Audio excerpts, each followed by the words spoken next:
new weight management service in Rotherham is targeting childhood obesity. The town well above the national average for overweight kids. Adult conditions like diabetes are becoming more common in children. Letters are being sent out and parents are being called saying their children's health is at risk because of their weight. We've heard this morning from school nurse Jenny Swift. She's coordinating this campaign. So what's the reaction been? We're doing it in the best interests of the child. We are coming from an objective point of view. It's not subjective at all. It's objective. It's about health. It's just as if a child or an adult had a high blood pressure reading. So you wouldn't leave that. I wouldn't be doing my job properly if I took your blood pressure and didn't follow it up. So we're really, for the best interest of the child. We've made hundreds of calls, and I can only count on one hand the number of families that have almost opted out for any support. The schools have started contacting people about their children's weight, and people aren't happy about it. Our reporter Sam Webb has been asking folk of Rotherham how they'd react to a letter telling them that their child is fat. I'd probably be a bit upset if I was the kid's mum, but then it's right for the schools, you know what I mean? It's unhealthy. Obesity can kill, so it's not really fair to put your kids in that. They might not like it, but I'm afraid I do think it is a big problem and it wants dealing with. It's a big health risk and it's costing a lot for the NHS to look after these people. Diabetes is rife and everything. I wouldn't like that. Shame on them, on the school.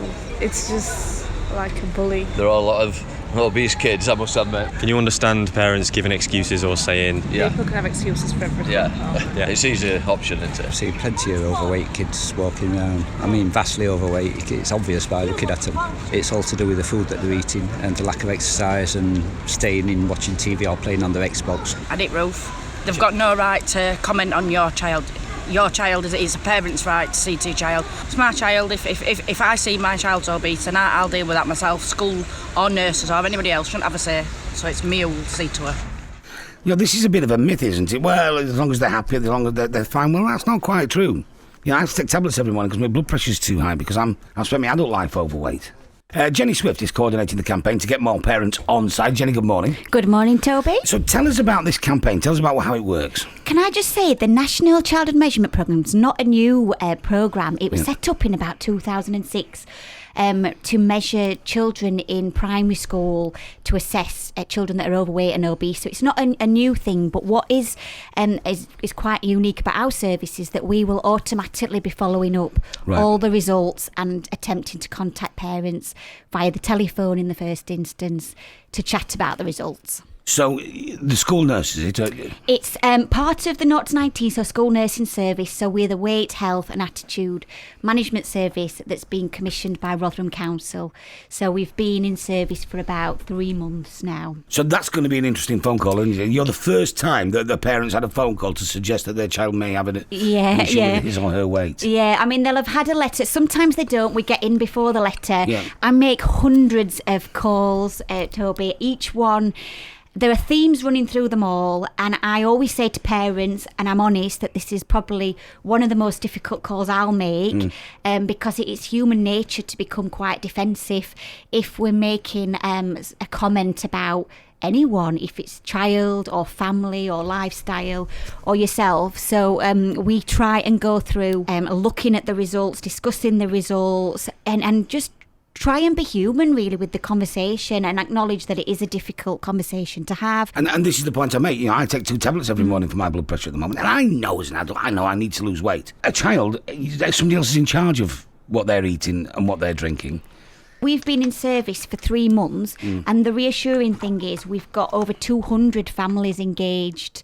So we've made hundreds of calls, and I can only count on one hand the number of families that have said, almost opted out for any support. So I've probably got 5 or 6 that have said, no, we don't want any support, but we've already got 200 to 300 that have said, we might have repeat measurements in a few months' time. We might engage. We want to engage with you. We want a full assessment. So that's the reassuring thing. The sort of negative is a minority, fortunately. And I think sometimes it takes someone just coming from the outside to look in, and there's general themes that run through families now. I mean, the unique thing about our service is we're not in a leisure centre, we're not in a clinic, we're in the home. So every day I have 5-6 home visits. So I'll go into the home and I'm looking from the outside, and there are themes that run through. So generally, children and adults, the portion sizes are not me-sized anymore. So they're larger than what we would have. Generally, children are having the same as adults in the family home. There's also calorie-dense snacks are just rife. They're everywhere. The advice from public health and the government is that if you are going to have processed snacks, stick to 2 a day, 100 calorie or less. I'm finding families are having sometimes in the number of 4, 5, 6 of these snacks every day. And then also activity levels. So children are advised to have 60 active minutes a day, but because of electronic devices and lifestyle. So there are general themes, but sometimes it takes somebody from the outside coming in from a health point and saying, let's look at snacks, let's look at portion sizes, let's look at activity levels, let's tie it, let's see how it works for you, let's use goals, let's and really work with the family on a tailored one-to-one, and it's working, but we come in from the outside.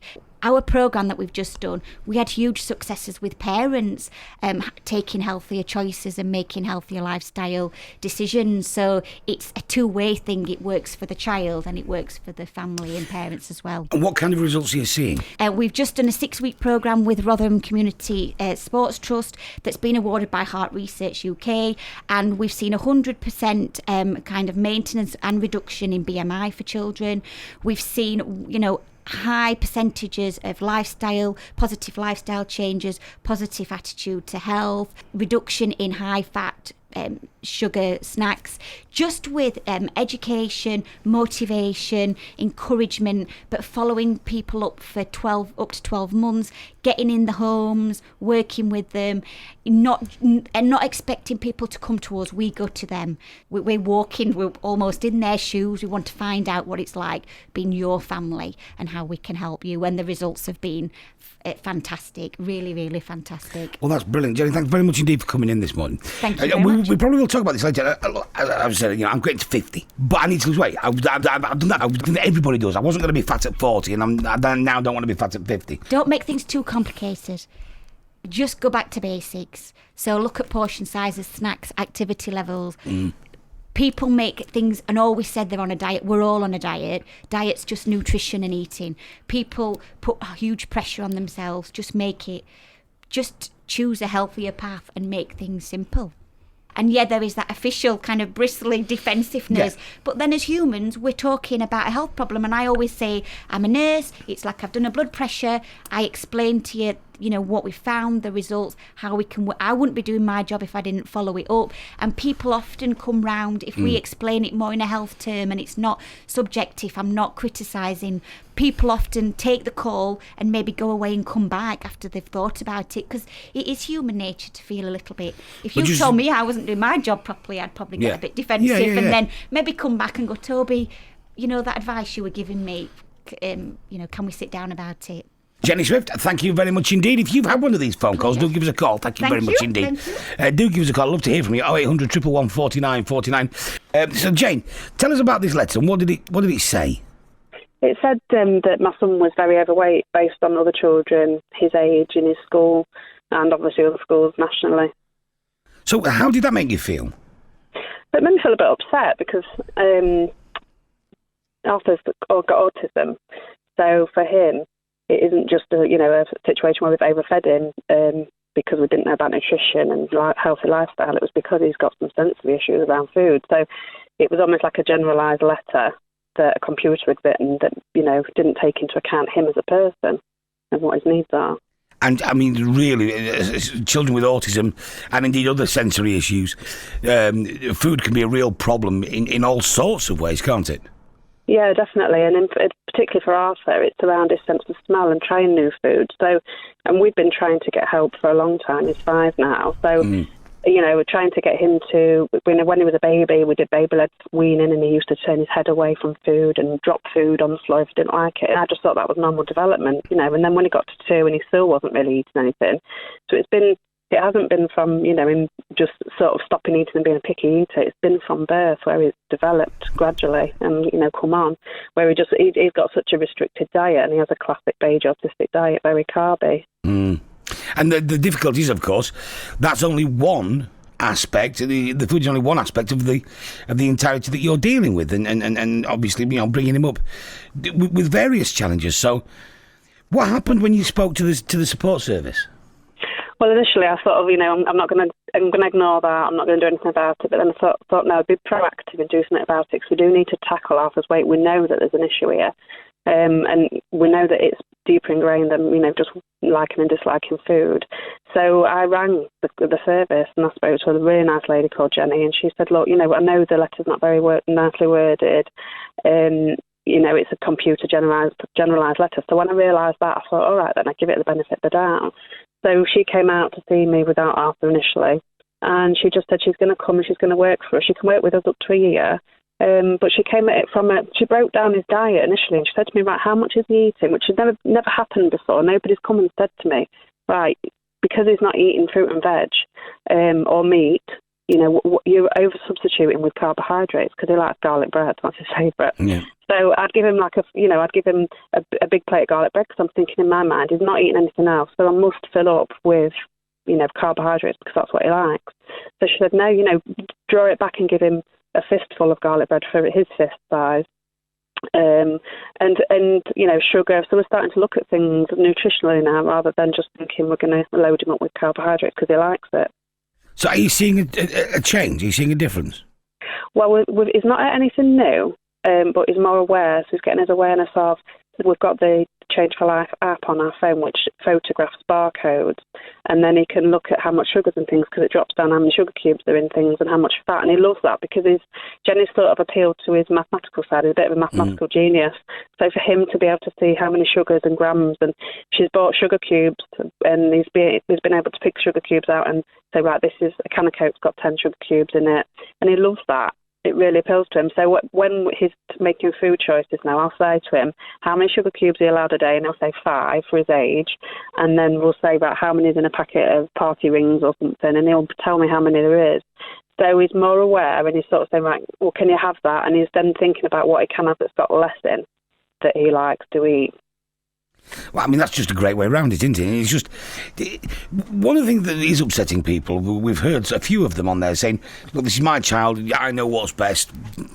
I don't want people getting in touch with me."